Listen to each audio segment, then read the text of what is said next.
नमस्कार। क्या भारत सच में मुसलमानों के रहने के योग्य नहीं रह चुका है? क्या सच में भारत में मुसलमानों को प्रताड़ित किया जा रहा है? आज की इस वीडियो में इसी बारे में चर्चा करेंगे।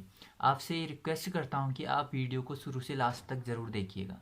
दिल्ली अल्पसंख्यक आयोग के अध्यक्ष जफरुल इस्लाम ने एक फेसबुक पोस्ट किया है, जिस पर उन्होंने साफ साफ लिखा है कि अगर भारतीय मुसलमान जिस दिन भारत की शिकायत अरब देशों से कर देंगे या इस्लामिक देशों से कर देंगे कि भारत में किस तरह मुसलमानों को प्रताड़ित किया जा रहा है, तो उस दिन भारत को बहुत बड़ी कीमत चुकानी पड़ेगी। अपनी इस पोस्ट में उन्होंने जाकिर नायक को एक महान इंसान भी बताया है। जाकिर नायक पर मुस्लिम युवकों को आतंकी गतिविधियों की ओर उकसाने का आरोप भी लगा हुआ है और इस समय जाकिर नायक भाग के मलेशिया में छिपा बैठा है। किसी भी देश में किसी भी अल्पसंख्यक को प्रताड़ित कब माना जा सकता है? जब उसे आर्थिक रूप से आज़ादी ना मिले, जब उसे धार्मिक रूप से आज़ादी ना मिले, या उस देश के बहुसंख्यकों के बराबर फैसिलिटीज़ उसे ना दी जाए, तब आप कह सकते हैं कि वह उस देश में प्रताड़ित हो रहा है। बात करते हैं अब, क्या भारत में मुसलमानों को धार्मिक रूप पे आज़ादी दी जाती है या नहीं दी जाती है? इसका सीधा सीधा उदाहरण मैं आपको देना चाहूँगा। सबसे ज़्यादा विश्व में सबसे ज़्यादा मस्जिदें हैं इंडोनेशिया में, 8 लाख मस्जिदें। उसके बाद भारत एक हिंदू राष्ट्र होने के बाद भी यहाँ 3 लाख से ज़्यादा मस्जिदें हैं, जो कि विश्व में दूसरे नंबर पर आता है। अगर मैं बात करूँ मदरसों की, तो मदरसों की कुल संख्या भारत में 25,000 के आसपास है। तो आप ये कहना सीधा सीधा गलत होगा कि मुसलमानों को भारत में धार्मिक रूप पर आज़ादी नहीं दी जाती है। बात करते हैं, क्या भारत में मुसलमानों को आर्थिक दृष्टि से उतनी ही आज़ादी मिलती है जो कि यहाँ के बहुसंख्यक हिंदुओं को मिलती है?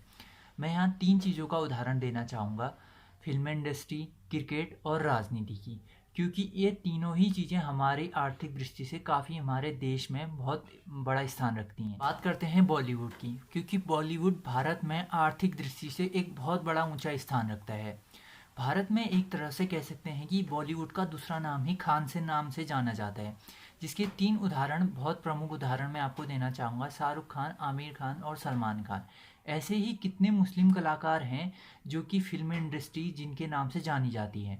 तो ये कहना कतई गलत होगा कि बॉलीवुड में भी मुसलमानों को स्थान नहीं दिया गया है। बात करते हैं राजनीति की। भारत की सबसे बड़ी पार्टी यानी कि बीजेपी में भी मुसलमानों को उतना ही स्थान मिला है जितना कि किसी हिंदुओं को।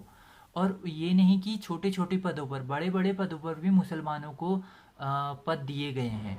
और बात करते हैं कांग्रेस की। कांग्रेस में भी कितने ही नाम ऐसे हैं जो कि मुसलमानों को दिए गए हैं। इन दोनों पार्टियों के अलावा अन्य छोटी छोटी पार्टियों में भी मुसलमानों को उतनी ही मान्यता दी गई है जितने की हिंदुओं को दी गई है। बात करते हैं भारत के तीसरे बड़े आर्थिक क्षेत्र यानी कि क्रिकेट की। दोस्तों, क्रिकेट में भी मुसलमानों को उतनी ही वरीयता दी गई है जितना कि किसी हिंदुओं को, चाहे वो जहीर खान हो, मोहम्मद कैफ हो, इरफान पठान हो, यूसुफ पठान हो, कितने ही ऐसे नाम होंगे जो कि मुस्लिम हैं और इनको भी उतना ही दर्जा मिला गया है जितना कि किसी हिंदुओं को। तो ये कहना कतई गलत होगा कि धार्मिक या आर्थिक रूप पर मुसलमानों को छूट नहीं दी गई है। भारत में उतनी ही छूट दी गई है जितना कि किसी हिंदुओं को दी गई है। इसके अलावा दोस्तों, भारत में जो फैसिलिटीज़ हिंदुओं के लिए है वो फैसिलिटीज़ मुसलमानों के लिए भी है। जैसे राशन कार्ड की सुविधा हिंदुओं के लिए भी है, मुसलमानों के लिए भी है। गैस कनेक्शन की सुविधा हिंदुओं के लिए भी है, मुसलमानों के लिए भी है। वोट देने का अधिकार मुसलमानों को भी है और हिंदुओं को भी है। अब मैं बात करूंगा इन लोगों के दोगलेपन की। 2007 से 2017 तक हामिद अंसारी देश के उपराष्ट्रपति बने। इनका कार्यकाल खत्म होने के बाद देश को एक नया उपराष्ट्रपति दिया वेंकैया नायडू के रूप में। हामिद अंसारी इसके बाद एक बयान जारी करते हैं।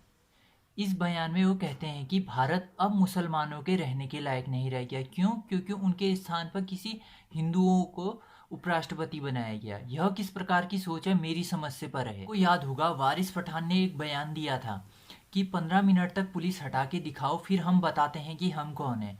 आप ही सोचिए, अगर भारत मुसलमानों को इतना प्रताड़ित करता तो क्या वारिस पठान की इतनी हिम्मत होती कि उसकी इतनी जुबान खुल पाती? देश में CAA NRC को लेकर इतना बड़ा विवाद चला। शाहीन बाग में हजारों मुसलमान इकट्ठा हो गए, हजारों मुसलमान औरतें इकट्ठा हो गई, बच्चे इकट्ठा हो गए। अगर वाकई में कोई मुसलमान डरा हुआ होता और भारत में मुसलमानों को प्रताड़ित किया होता या मुसलमानों को आज़ादी नहीं होती, तो क्या इन लोगों की इतनी हिम्मत होती कि वह शाहीन बाग में इतने दिनों तक प्रोटेस्ट करे और सरकार खाली उनको देखती रहे।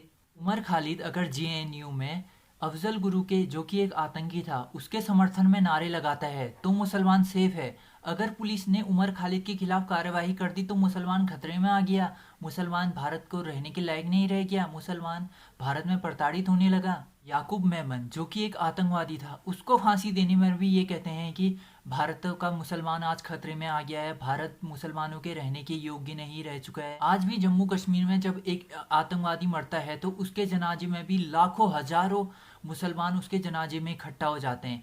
यही सारी घटनाएं दिखाती हैं कि भारतीय मुसलमान कभी डरा हुआ था ही नहीं, जबकि वह हमेशा विक्टिम कार्ड खेलता है और जिस थाली में खाता है उसी थाली में छेद करता है। हमारे ही देश का खाता है लेकिन गाता किसी और देश का है। अब बात करते हैं जफरुल इस्लाम की उस फेसबुक पोस्ट के बारे में जिन्होंने उसमें यह कहा था कि जिस दिन वह मुसलमानों के प्रताड़ित होने की शिकायत अरबियों से करेंगे तो उस दिन सैलाब आ जाएगा। जफरुल इस्लाम को एक चीज़ दिखाना चाहूँगा। सऊदी अरब के एक धर्मगुरु हैं मोहम्मद अल आरफी। उन्होंने कुछ समय पहले एक बयान दिया था जिसमें उन्होंने साफ साफ लिखा था या कहा था कि भारतीय और पाकिस्तानी मुसलमान सारे कन्वर्टेड मुसलमान हैं, इनको मुसलमान कहलाने का कोई हक नहीं है और ये अरबियों के कुत्ते कहलाने तक लायक नहीं है। ऐसी स्थिति है भारत की मुसलमानों और पाकिस्तान के मुसलमानों की। एक और बात बताना चाहूँगा, सऊदी अरब के पूर्व राजा किंग अब्दुल्ला ने भी एक बयान जारी किया था जिसमें उन्होंने साफ साफ कहा था कि सिर्फ अरब के मुसलमान ही वास्तविक मुसलमान हैं और जितने भी ही अन्य देशों के, खासकर भारतीय और पाकिस्तानी मुसलमान अरबियों की तरह दिखने की कोशिश ना करें। वे अपने मुंह पे अगर दाढ़ी उगा देते हैं तो ऐसा लगता है कि जंगल उगा ली है। सिर्फ अरब ही मुसलमान हैंडसम लगते हैं। ये मैं नहीं कह रहा हूँ, ये सऊदी अरब के पूर्व राजा किंग अब्दुल्ला का बयान है। कुछ राजनेताओं, कुछ राजनीतिक पार्टियों, कुछ पत्रकारों और कुछ मुसलमानों ने अपना माइंडसेट इस तरह सेट कर लिया है कि अगर उनके मुताबिक देश में कुछ कार्य हो तो भारत बहुत अच्छा है रहने के लिए, अगर उनके मन के खिलाफ थोड़ा भी कार्य हो तो भारत मुसलमानों के रहने के योग्य नहीं है या भारत में मुसलमानों को प्रताड़ित किया जा रहा है। इस तरह का माइंडसेट हमारे मुस्लिमों ने बना लिया है अभी इस भारत में। और इससे भी खतरनाक स्थिति तब पैदा हो जाती है जब इस तरह के मुसलमानों के सपोर्ट में कुछ पत्रकार और कुछ राजनीतिक दल खुल के सपोर्ट करते हैं। ऐसे करने से इन लोगों की हिम्मत और ज़्यादा बढ़ जाती है। आखिर कब तक ये लोग अपना माइनॉरिटी कार्ड खेलते रहेंगे। आज की वीडियो में सिर्फ इतना ही। अगर आपको मेरा काम पसंद आए तो आप मुझे सपोर्ट कर सकते हैं मेरे चैनल को सब्सक्राइब करके और मेरे वीडियो को शेयर करके। तब तक के लिए राम राम।